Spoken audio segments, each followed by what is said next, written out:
दोस्तों एक जीजा अपनी ही सगी साली को 17 अक्टूबर 2017 को 9 से 10 गोलियां मरवा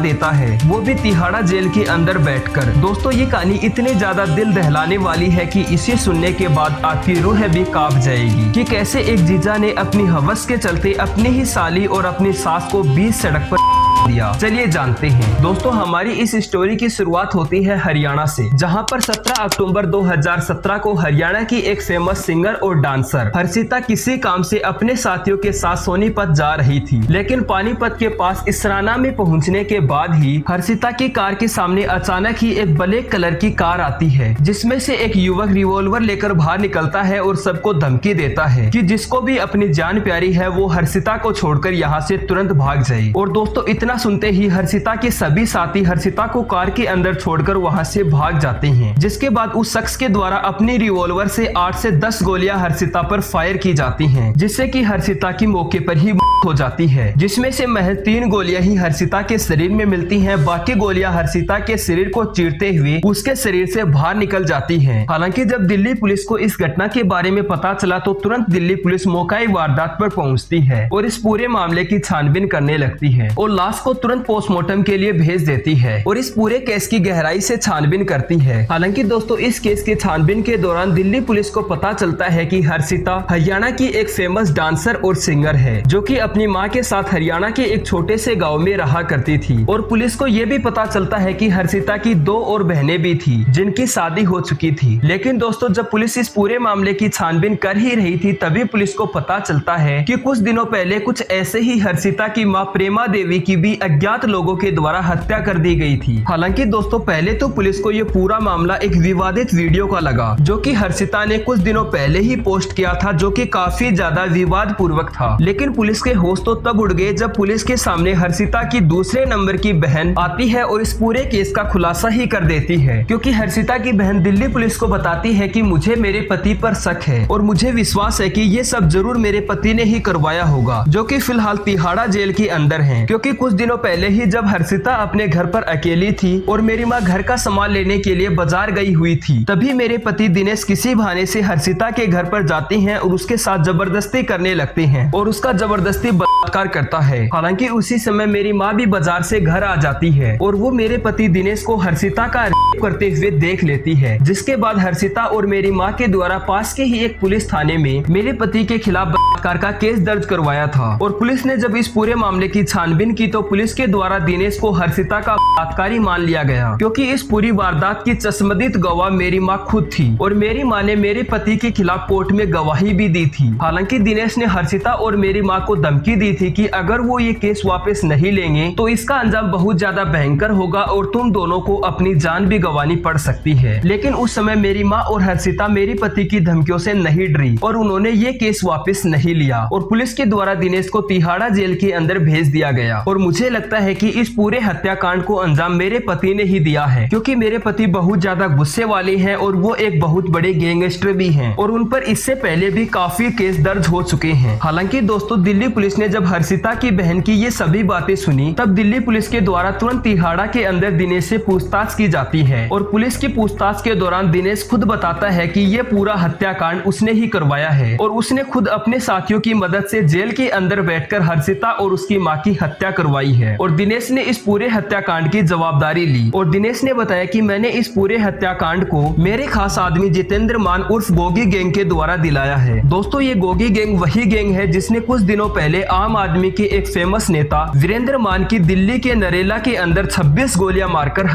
की थी। और साल 2018 में भी दिल्ली के बुराड़ी के अंदर 3 लोगों की हत्या हुई थी और 5 लोग घायल हुए थे, जिसमें भी गोगी गैंग का ही नाम सामने आया था। हालांकि पुलिस पिछले काफी दिनों से गोगी गैंग को पकड़ने का प्रयास कर रही थी, लेकिन पुलिस की लाख कोशिश कर लेने के बावजूद भी पुलिस को गोगी गैंग का कोई भी सुराग नहीं मिल पा रहा था। और अब दिल्ली पुलिस के सामने गोगी गैंग का एक और केस आ गया था। इसीलिए गोगी गैंग के बढ़ते हुए अपराधों को देखकर दिल्ली पुलिस ने गोगी गैंग के खिलाफ सख्ती दिखाई और एक स्पेशल टीम का गठन किया किया गया और स्पेशल पुलिस फोर्स के द्वारा गोगी गैंग के किसी भी व्यक्ति की जानकारी देने वाले व्यक्ति पर लाखों रुपए का इनाम भी रखा गया, जिसकी वजह से 2 मार्च को पुलिस को एक गुप्त सूचना मिलती है और पुलिस को सामने वाला व्यक्ति बताता है कि गोगी गैंग के कुछ लोग गुरुग्राम की पोस्ट सोसाइटी के अंदर सेक्टर नंबर 82 के अंदर रह रहे हैं। इसीलिए पुलिस के द्वारा देर न करते हुए 3 मार्च की सुबह ही स्पेशल पुलिस टीम के कमांडो और पुलिस के द्वारा गोगी गैंग को हिरासत में ले लिया जाता है। और जब पुलिस ने अपने हिसाब से गोगी गैंग के अपराधियों से पूछताछ की, तब उन्होंने अपने सारे अपराध कबूल कर लिए और आज गोगी गैंग के सभी अपराधी जेल की सलाखों के पीछे अपने गुनाहों की सजा काट रहे हैं। खैर, आपका इस पूरी स्टोरी के बारे में क्या बोलना है नीचे कमेंट सेक्शन में जरूर बताना और ऐसे ही मजेदार वीडियो के लिए प्लीज हमारे चैनल को सब्सक्राइब जरूर करें। तो थैंक यू गाइस, मिलता हूँ नेक्स्ट वीडियो में। सो बाय।